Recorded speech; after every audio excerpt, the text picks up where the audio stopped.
내일부터 한 주간 고난주간 특별 새벽기도회가 있습니다. 이번 고난주간 특별 새벽기도회에서는 예수님께서 십자가에서 남기신 7마디 말씀을 묵상하고자 하고요.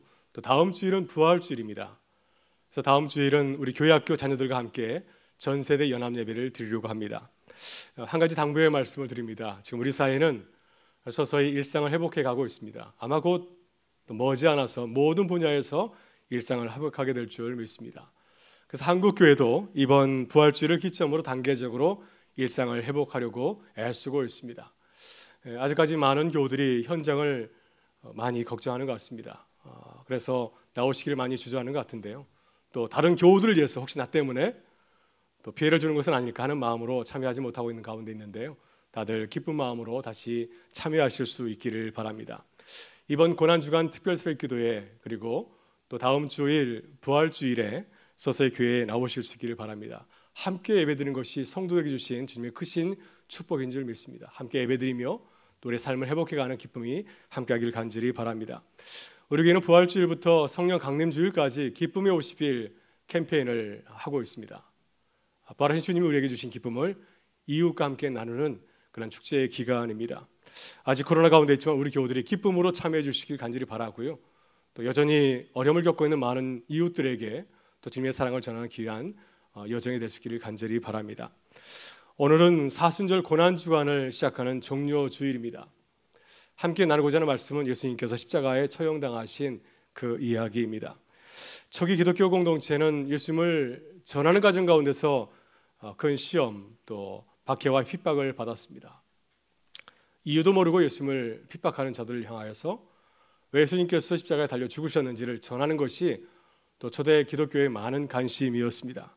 그래서 마가복음에서 예수님이 십자가 처형을 당하신 그 이유를 또 많은 그리스도인들에게 또 로마 제국 사람들에게 그리고 유대인들에게 전하고 있습니다. 그렇다면 예수님께서는 언제 어떻게 십자가 처형을 당하게 되셨나요? 우리 그리스도인들은 그 이유를 잘 알고 있어야 됩니다. 오늘 본문을 보게 되면은 예수님은 유대인의 가장 큰 명절인 유월절 하루 앞둔 금요일 새벽에 빌라도에게 넘겨졌습니다. 대제사장 가야바는 유대의 가장 최고의 의결기관인 산헤드린, 대제사장과 또 서기관과 장로로 이루어진 산헤드린 공회를 소집하고 예수님의 신병 문제를 논의하였습니다. 그들은 밤새 예수님을 신문하여서 제목을 찾아내었습니다. 하나님을 모독했다고 하는 신성 모독죄를 예수님에게 뒤집어 씌우고 주님을 돌로 쳐서 죽이는 투석형에 처하라고 하였습니다. 그러나 투석형은 자칫하면 예수님을 고난받는 선자로 높일 수가 있고 또 예수님을 이제 투석형으로 죽게 되면은 큰 밀란이 일어날 수도 있기 때문에 민심이 사나워질 수 있기 때문에 그것을 중단하고 예수님을 총독 빌라도에게 넘겼습니다. 빌라도는 누구인가요? 빌라도는 예두야 그리고 사마리아 지역을 다스리도록 로마 올로온이 임명한 유대의 총독이었습니다. 그는 공회가 넘긴 예수님을 신문하였습니다. 예수님이 정말로 정적인 메시아를 주장하는 자인지 또 로마 제국과 로마 사회에 큰 악을 행할 위험한 인물인지를 살펴보았습니다. 그래서 그가 예수님에게 던진 질문이 무엇이었습니까? 너는 유대인의 왕이냐? 그 질문에 대해서 예수님은 어떻게 대답을 하였습니까? 빌라도가 기대하는 대답을 하지 않았습니다. 내가 그렇다 라고 말한 것이 아니라 내가 그렇게 말하였다. 너는 나를 유대인의 왕으로 생각하느냐? 반문자로 다시 빌라도에게 물었습니다. 빌라도의 질문에 대해 전혀 수긍하지 않았습니다. 대제사장들은 빌라도 옆에서 계속해서 여러 가지 이유로 예수님을 고발하였습니다. 그러나 예수님께서는 침묵하셨죠. 자신을 향해서 불리한 진술이 오고 갔지만 예수님께서는 끝까지 자신을 변호하지 아니하고 침묵하셨습니다. 그래서 빌라도는 예수님에게 아무런 정치적인 혐의를 찾지 못하고 그를 무죄로 방면하려고 하였습니다. 6월절 특사로 방면하려고 하였습니다. 왜냐하면 총독은 유대인의 명절 가운데 죄수한 사람을 풀어주는 그러한 전례가 있었기 때문입니다. 그러나 빌라도는 뜻밖의 유대인의 군중의 강한 반대에 부딪혔습니다. 대제사장의 사주를 받은 무리들은 예수님을 무죄 방면하려고 하는 빌라도의 뜻을 강하게 거부하였습니다. 그들은 예수님을 풀어달라고 요청한 것이 아니라 오히려 큰 밀란을 일으키고 사람을 죽였던 바라바를 풀어줄 것을 요청하였습니다. 그래서 빌라도는 유대 총독으로서 민심이 굉장히 중요했기 때문에 그들의 요구를 듣고 또 예수님을 십자가청에 넘겨주도록 허락하고 말았습니다. 이것이 마가복음이 우리에게 전하는 예수님이 십자가청을 당하게 된 그런 이야기이죠. 우리는 이 말씀을 곰곰이 묵상해 보아야 됩니다. 우리는 십자가 처형을 생각할 때 이렇게 말하곤 합니다. 예수님은 어쩔 수 없이 십자가 처형과 죽음을 당할 수밖에 없었습니다. 이미 성경에 기록되었고 또 우리를 구원하기 위해서 예수님은 죽어야 했기 때문입니다. 이것이 예수님을 향한 하나님의 뜻이었습니다. 하나님의 뜻을 위해서 그는 십자가에서 죽어야 하였습니다. 이렇게 우리는 예수님의 죽음을 말하곤 합니다. 신학적인 이유, 신학적인 명분을 주장하면서 예수님을 십자가에 못 박게 한 우리의 죄를 은폐하곤 합니다. 그러나 예수님의 순환 이야기를 전하는 이 마가복음은 예수님을 십자가에 처형하게 한 사람들의 죄를 적나라하게 폭로하고 있습니다. 그래서 우리는 예수님을 십자가에 못 박게 한 사람들의 죄를 살펴보아야 됩니다. 예수님은 왜 십자가에 달리셨나요? 누가 예수님을 십자가에 처형하도록 몰고 갔습니까? 이 시간 주님을 십자가의 처형으로 내몬 사람들의 죄를 함께 묵상할 수 있기를 바랍니다. 또한 그들의 모습을 보면서 우리의 모습을 돌아볼 수 있기를 바랍니다. 혹시 우리도 주님을 십자가에 못 박은 사람처럼 행동하고 있지 않습니까? 아니 아직도 여전히 예수를 십자가에 못 박고 있지는 않습니까? 이 시간 주님을 십자가에 못 박은 사람들의 모습을 돌아보면서 우리의 모습을 돌아보고 또 회개하고 또 주 안에서 새롭게 거듭나는 은혜가 함께할 수 있기를 바랍니다. 여러분, 그렇다면 예수님을 십자가에 못 박았던 사람들의 죄는 무엇인가요?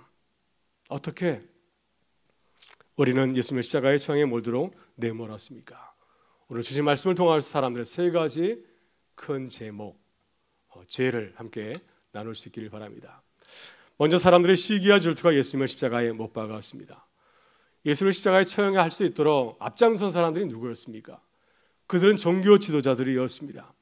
마가복음 14장 1절을 보게 되면 대제사장과 서기관들이 모여서 예수를 징계로 죽일 방도를 구하였습니다. 그들은 얘기하는 가운데서 구체적인 시기까지 결정하였습니다. 6월절에 예수님을 죽이면 큰 민심이 사나워질 수 있기 때문에 6월절 전에 죽이는 것이 좋겠다, 이렇게 결정하였습니다. 종교자들은 이렇게 이제 모의를 하고 이제 결정적인 기회를 엿보았습니다. 그들은 가룟 유다를 사주하여서 예수님을 체포하고 유대 최고 의결기관인 공의회 산헤드린에 해부하였습니다. 밤샘 신문을 통하여서 예수님의 제목을 찾아내었습니다. 하나님을 모독했다는 신성 모독죄, 그리고 예수님을 총독 빌라도에게 이제 재판을 받도록 넘겼습니다. 본문 10절을 보게 되면 종교 지도자들이 예수님을 체포하고 빌라도에게 넘긴 이유를 밝히고 있습니다. 빌라도는 종교 지도자들이 왜 나에게 예수님을 맡겼는지를 알고 있었습니다. 그것은 어떤 이유인가요? 바로 예수님에 대한 시기와 질투 때문이었습니다. 그들의 시기와 질투 때문에 예수님을 십자가 처형으로 내몬 것입니다. 본문 10절은 이렇게 증거합니다. 이는 그가 대제사장들이 시기로 예수님을 넘겨준 줄 알미더라. 그래서 특별한 목적을 가지고서 예수님을 제거하기 위해서 자신에게 넘긴 사실을 빌라도는 직감적으로 알고 있었습니다. 복음서를 보면 종교 지도자들은 예수님을 가까이 하지 않았습니다. 예수님을 좋아하지 않았어요. 마태복음 2장을 보게 되면 예수님이 처음 세상에 오셨을 때에도 큰 소동이 일어났습니다. 만왕의 왕이신 예수님이 오신 것을 온 무리가 기뻐한 것이 아니라 예수님이 오는 것을 원하지 않았기 때문에 큰 소동이 일어난 것입니다. 동방여성 박사들이 헤롯과 종교자를 찾아가서 새로운 유대의 왕이 어디서 나냐고 물었을 때 그들은 두려워하고 경계하였습니다. 그들은 성경을 통해서 메시아가 어디서 태어난지를 이미 알고 있었지만은 예수님을 찾으려고 하지 않았고 경배하려고 하지도 않았습니다. 어려 헤롯은 군대를 보내서 아기 예수를 죽이려고 하였습니다. 아기 예수를 죽이려고 베들레헴 근방의 어린 생명을 죽이는 아주 무서운 죄를 저질렀습니다. 왜 종교자들은 예수님을 반기지 않냐고 죽이려고 하였을까요? 그 이유가 무엇일까요? 그들은 예수님의 통치를, 예수님의 다스림을 받들기를 원하지 않았기 때문입니다. 예수님을 왕으로 모시기를 원하지 않았기 때문입니다. 그들은 예수님이 하나님의 사람임을 잘 알고 있었습니다. 놀라운 기적을 보았습니다. 예수님이 전하는 놀라운 말씀을 들었습니다. 놀라운 사랑과 긍휼로 많은 사람들을 치유하고 가르치시는 주님의 사역을 주로 목도하였습니다. 따라서 예수님이 하나님이 보내신 메시아임을 잘 알고 있었습니다. 그럼에도 불구하고 종교자들이 예수님을 배척한 이유는 무엇인가요? 예수님께서 그들이 세운 공든탑을 무너뜨릴 수 있다고 생각하였기 때문입니다. 예수님을 통해서 내가 가진 모든 것을 잃어버릴지 모른다는 두려움을 가졌기 때문입니다. 그래서 그들은 주님의 능력을 시기하고 질투하였습니다. 주님이 계속해서 그들 가운데 사역하지 아니하고 그들의 시야에서 사라질 것을 그들은 간절히 바라고 있었던 것입니다. 여러분, 러시아의 문호 도스토옙스키가 쓴 까라마조프 시인의 형제들이라고 하는 소설을 보게 되면은 다시 땅에 찾아오신 예수님의 이야기를 상상해서 그리고 있습니다. 예수님이 다시 이 땅에 오신다고 한다면 많은 사람들이 예수님을 반길까요? 환호하며 그 주님을 맞이하겠습니까? 그러나 이 소설은 다른 이야기를 전하고 있습니다. 한 청년이 광장에서 죽은 소녀를 되살리는 놀라운 기적을 행하였습니다. 그러나 이 놀라운 기적을 행한 일로 추기경 근위대에 붙잡혀서 감옥에 투옥이 되었습니다. 이 청년이 누구일까요? 바로 1500년 만에 이 세상을 살피러 다시 찾아오신 강림하신 예수 그리스도입니다. 늦은 밤 감옥으로 청년을 찾아온 추기경은 곧바로 청년의 정체를 알아보았습니다. 그는 다른 사람이 아니라 바로 이 땅에 강림하신 예수 그리스도였습니다. 지금 예수님에게 이렇게 묻습니다. 당신이 그요? 정말로 그인게요? 대답은 필요 없어. 잠잠히 있으시오. 사역을 멈추시오. 그리고 이 추기경은 놀랍게도 이번에도 예수님을 화형대에 올리려고 하였습니다. 그 이유가 무엇일까요? 왜 주님을 다시 십자가가 아닌 화형대에 올리려고 했겠습니까? 예수님 때문에 내가 가진 모든 것을 잃어버릴지도 모른다는 두려움을 가졌기 때문이었습니다. 여러분, 도스토옙스키가 묘사한 그 늙은 추기경은 누구일까요? 바로 예수님을 십자가 처형장으로 내몬 종교 지도자들의 자아상입니다. 그는 또한 예수님을 반기지 않았던, 죽이려고 했던 헤롯의 모습이기도 하고요. 그리고 나의 욕심과 욕망을 쫓고 살아가는 오늘 우리들의 모습이기도 합니다. 오늘 우리는 어떻게 살고 있으십니까? 만일 주님이 지금 오신다고 한다면 우리는 어떻게 하시겠습니까? 주님의 통치와 다스림을 기쁘게 받아들이겠습니까? 주님을 위해서 기꺼이 고통을 당하겠습니까? 주를 위해서 손해보고 욕을 당하는 거, 세상 사람들에게 손가락질 받는 거 기쁘게 감수하시겠습니까? 여러분, 주님이 십자가에 달리신 것은 우리의 시기와 질투 때문입니다. 주님을 우리의 삶의 주인으로 모시지 않았기 때문입니다. 하나님을처럼 높아지려고 하는 우리의 교만과 허영과 오만이 결국 우리 주님을 십자가에 못 박게 한 것입니다. 고난주간을 맞이해서 우리의 모습을 가만 들여다보시기를 바랍니다. 그리고 겸손하게 우리의 교만을 내려놓으실 수 있기를 바라고요. 우리 헛된 질투와 시기심을 바라보면서 더 철저하게 회개하실 수 있기를 바랍니다. 그래서 주님을 기뻐하며 주님을 섬겨 살아가는 순전한 주의 백성으로 새롭게 거듭난 은혜가 함께할 수 있기를 간절히 바랍니다. 다음으로 세상 사람들의 비겁함이 예수님을 십자가에 못 박게 하였습니다. 예수님을 십자가에 못 박도록 결정적인 역할을 한 사람이 누군가요? 그 사람은 바로 본디오 빌라도입니다. 그는 당시 유대와 사마리아 지역을 다스리는 유대 총독이었습니다. 로마의 총독이었습니다. 그는 로마 황제의 버금가는 이스라엘에서 막강한 권력과 권한을 가진 사람이었습니다. 그는 유대인의 죽음까지도 결정할 수 있는 사람이었습니다. 그래서 그는 예수님을 십자가에 처형해 내몰 수 있는 사람이었고, 또 한편으로 그는 또한 예수님을 십자가에 처형해서 구할 수 있는 권한과 능력을 가진 책임자이기도 하였습니다. 오늘 본문을 보게 되면 빌라도는 예수님을 신문하면서 중요한 사실을 깨달았습니다. 대제사장을 비롯해서 종교 지도자들이 예수님을 자칭 유대인으로 몰지 않았습니까? 위험한 인물이라고, 로마 제국과 유대 사이에 큰 위험을 가져올 죄인이라고 주님을 소개를 하였습니다. 고발하였습니다. 그러나 빌라도는 예수님을 신문하면서 그 어떤 혐의도 찾지를 못하였습니다. 오히려 예수님은 순전한 어린 양과 같은 모습이었습니다. 우선 사람들이 그를 주님을 고발하였지만은 자신을 변호하려 하지 않았고 끝까지 침묵을 지키면서 잠잠히 기다리고 있었습니다. 빌라도는 아무런 죄가 없는 예수님을 방면하려고 하였습니다. 그러나 빌라도는 예수님을 풀어주려고 했던 자신의 의도를 포기하게 되었죠. 왜냐하면 많은 사람들이 주님을 방면하는 것을 원하지 않았기 때문입니다.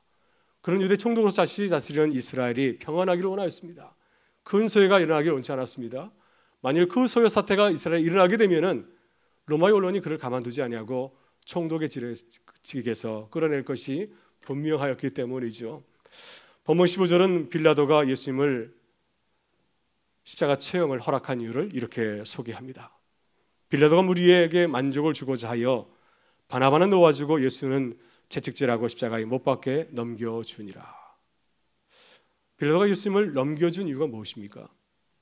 무리에게 만족을 주고자. 이것이 그 이유입니다. 주님을 위해서 이러한 무모한 결정을 한 것일까요? 주님께서 모든 사람을 구원하기 위해서 십자가에 달리도록 하기 위해서 그러한 악한 역할을 스스로 감당하신 것입니까? 결코 아니죠. 그는 사람을 기쁘게 하려고, 무리를 만족하게 하려고 예수님을 넘겨준 것입니다. 수많은 무리가 두려워서 옳은 일을 알고도 악한 일을 선택하고 결정한 것입니다. 따라서 불의를 감추어 주었던, 눈 감아 주었던 이 빌라도의 그 비겁함과 소심함, 그 용기 없는 태도가 예수님을 십자가에 못 박은 것입니다. 여러분, 우리도 빌라도처럼 행동할 때가 참 많이 있습니다. 빌라도의 모습은 저의 모습이기도 합니다. 빌라도는 청년 예수를 십자가 체형에 넘기는 것 대수롭지 않게 생각했을 모르겠습니다. 그가 결정하는 수많은 죄수들 가운데 한 사람으로 여겼을지 모르겠습니다.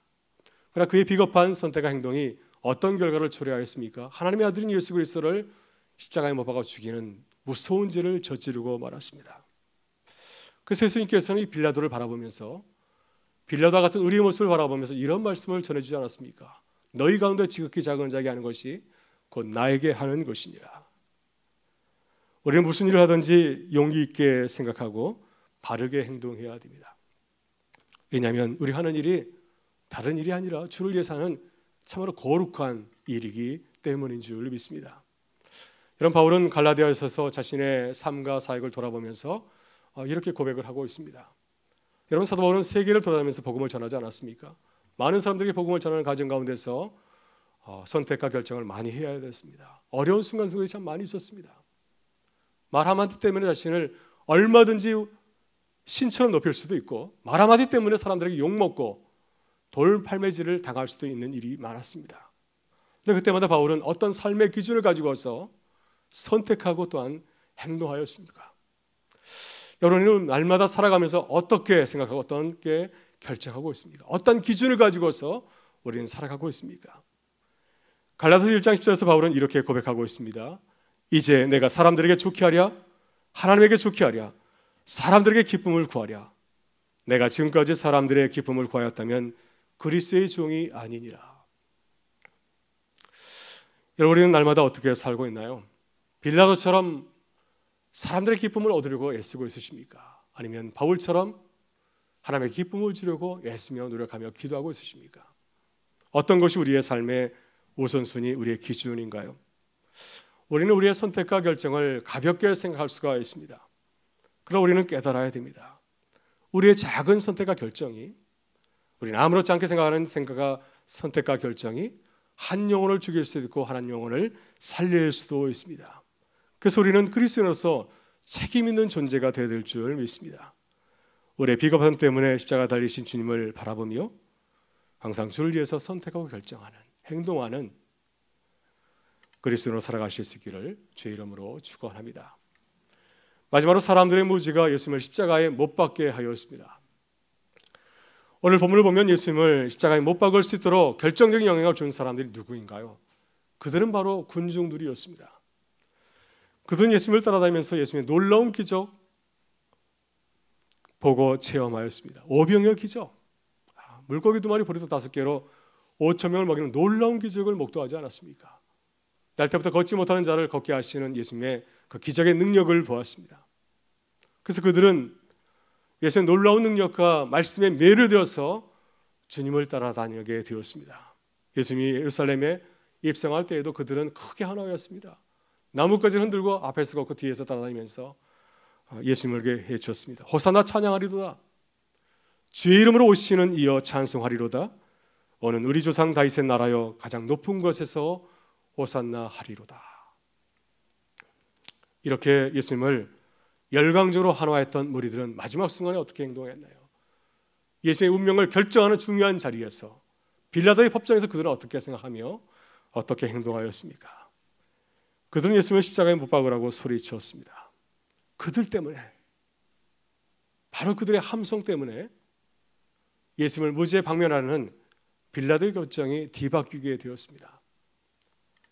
그들이 거칠게 빌라도를 압박하였기 때문에, 영향력을 행사하였기 때문에 예수님이 십자가에 달리신 것입니다.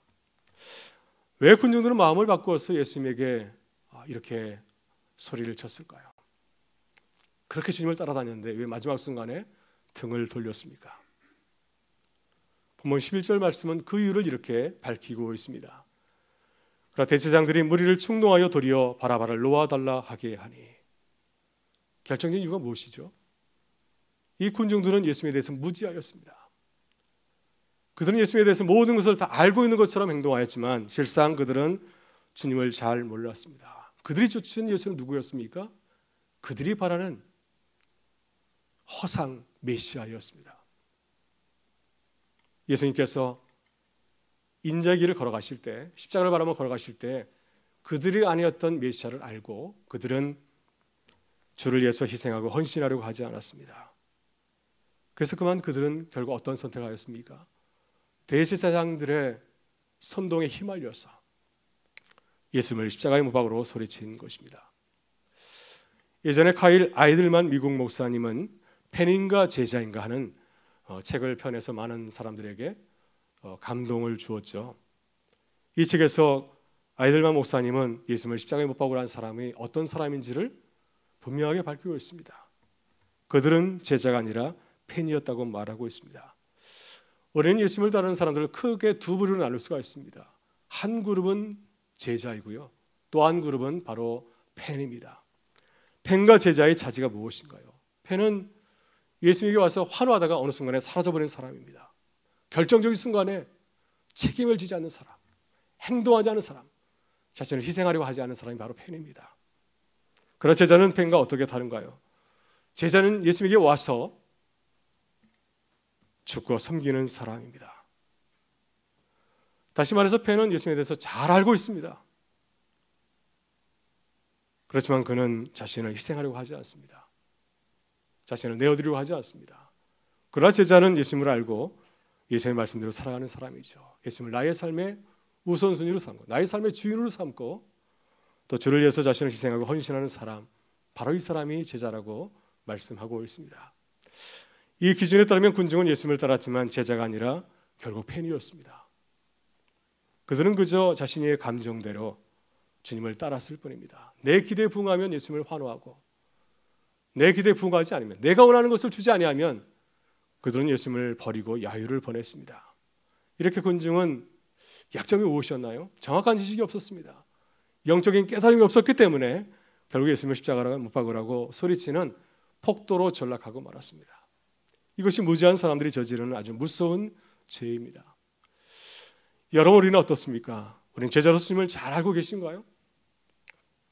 날마다 주님의 말씀을 묵상하며 주님을 위해서 살아가고 있습니까? 주님을 나의 삶의 주인으로 모시며 주를 위해서, 주의 영광을 위해서 달려가고 있으십니까?